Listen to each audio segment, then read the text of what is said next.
Welcome to Toffee TV. We're nearly there. We're nearly there. We're nearly there. Nearly there. Whatever that is, we're nearly there. Abdoulaye Doucoure. Fee has been agreed. Man is on Merseyside. Yes. At an unnamed hotel. I don't think he's in a hotel at the moment, but... Not as we record. Yeah. Not as we record. Probably got all kinds of little things on his chest and that. Yeah, so it looks like around 20 million, rising to 25 million.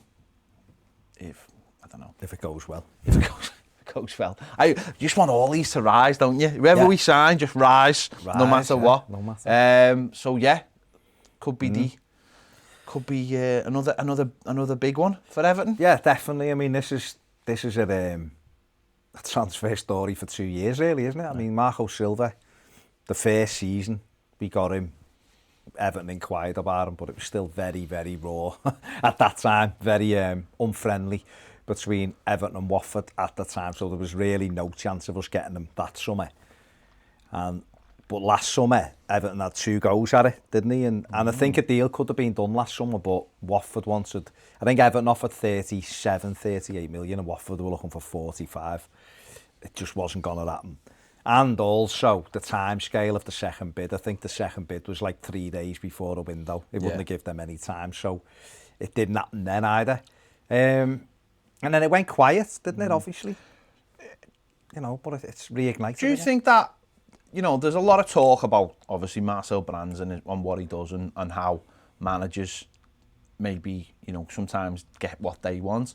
But do you think that this sort of shows that last season, Silva obviously probably wanted him knowing the player. So Marcel Brands does a little bit of digging into the player, finds out about him, and then it's like, well, actually, this we'll leave this fella on the list because I've had a little look.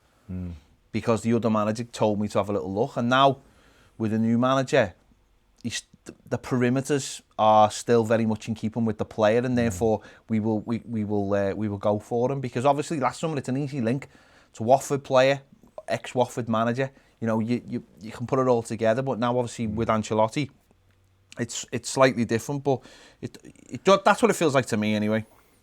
I think obviously Everton haven't had that interest.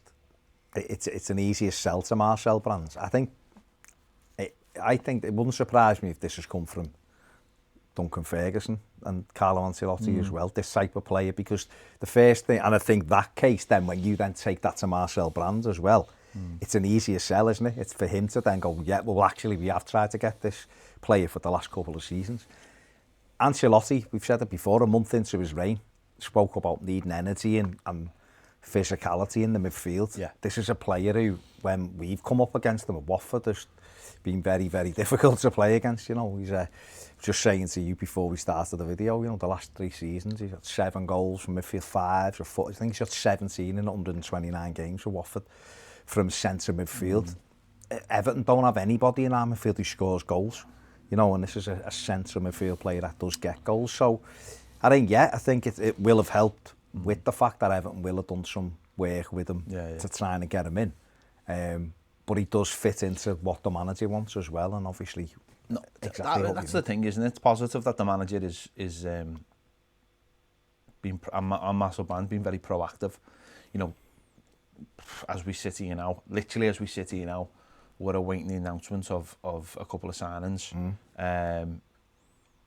The fact that they're all stacking up in one go a week before the season starts in a very short window, I think that's testament to what the manager wants and what Marcel Brands is trying to do, and what the club are trying to get the manager as well. And really, if these are the 3 that were top of the list for midfield, certainly. I mean, we know we had the Gabriel situation, but and Højbjerg. Yeah, and the Højbjerg situation. But if these were the 3, and who's to say that Højbjerg, I don't know, it might have been Højbjerg instead of Doucoure. I don't know. I don't know. But that's not a bad start. It's not a bad. You know, you've appointed a manager. You've brought him in. You said you were, you know, money wouldn't be an issue. And I know it's different, and things have changed, and it's very, very difficult. It's a change. Things are changing all the time. You know, we're literally reading as we speak now that like the Chinese TV broadcasters pulling the money out the Premier League, and that's 700 million out the window for, you know, 500 to 700 million, whichever, whatever you read. You know, for the Premier League, the sands are shifting all the time. At the moment, you know, it's a very unstable time, and for Everton to go out and just get the deals that are, you know, look, like you've mentioned before, you look at this deal and you look at where it was talked about last summer. You looked where it was talked about 2-3 weeks ago, £35 million. Everton have managed to bring that down, and same with Allen, wasn't it? And things like that them deals have come down. I think they're all working together. I think Carlo, I think obviously the board, you know, Mashiri with Kenny, with Brands or whatever, they've all worked together to get these three in. You know, as far as we're aware, no one's been sold, which we were told we couldn't do any deals before people were sold and there'd be loans, and Everton have done what we thought they'd do, which is go and spend the money. Now, can they get it in on the back end? But I think where we are with Doucoure is he's a Premier League proven player, been here for 4 seasons. Like I said, score goals. We know he can get around the pitch. He's always a handful to play against. He's exactly what Everton need. And the biggest thing that I've took from all of this is with Ancelotti so far is that they've addressed what we've seen as fans. And that isn't always the case as a manager. The managers will see things differently than fans, of course they will, but me, just on a personal level, I've sat here for months now going, we need 2 centre midfield players, we need 2 centre midfield players. And they've gone and addressed it, you know, and to get someone in like Doucoure, get him. The deal was agreed yesterday, travelled up to Merseyside last night, stayed over, he's having medical today. You know, it's moved very quickly. And like you said, things are shifting all the time, so it's really good to get these. That's clearly chomping at the bit, isn't he? I mean, it's a massive opportunity. Well, think he come in, didn't he? Monaco coming again yesterday with another bid. A few other clubs are after him, Wolves, and I know Fulham had tried to look with him. But he obviously wants to wear, again, the pull of the manager. So hopefully a little bit of pull of the club, though, as well. You know, because you talk about those clubs there, and, okay, Monaco, they're not a big club. I don't care what anyone says. They get in the Champions League now and again, but they're not a big club. It's a lovely place to live. Don't get me wrong. Tax haven and all that malarkey. But Fulham and Wolves, I'm sorry, but Wolves have had a couple of great seasons, but they're not Everton.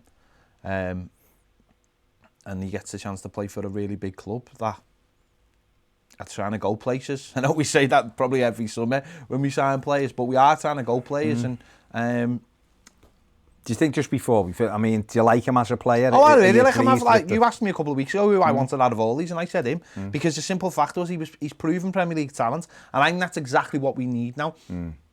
Because you've got, you know, Alan coming in, and he might take time to bed in. You've got Gbamin, who is obviously injured, and we don't want to put any pressure on him, and he could be a really good asset. You know, for all he could end up being a centre back for all we know because of the flexibility of the player. But I get the feeling that Carlo Ancelotti likes what he sees from Gbamin, and that's.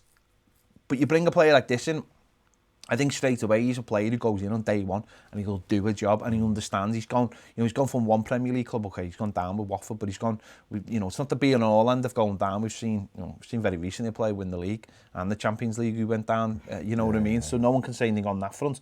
But I think for me, he goes in and does a job, and that allows I think other players. Then I think Andre Gomez can go up a level by playing next to a player like that. Haven't he? They've got to for a start, yeah. But I think just by having a player with the characteristics that he does as a player, I think that takes the pressure off some of the other players. I think you're right. I mean, obviously, anyone who watches this knows I've banged on about Sangari for well over a year. But if we would have got, I still think we should buy him, by the way, £8 million.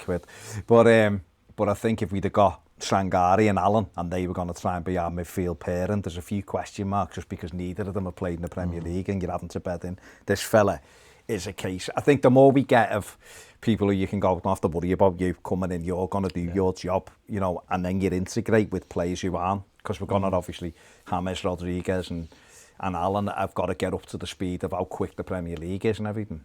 Having someone who's as big and as influential as him, who knows the Premier League already, it's nothing new to him. He's just got to go in and perform.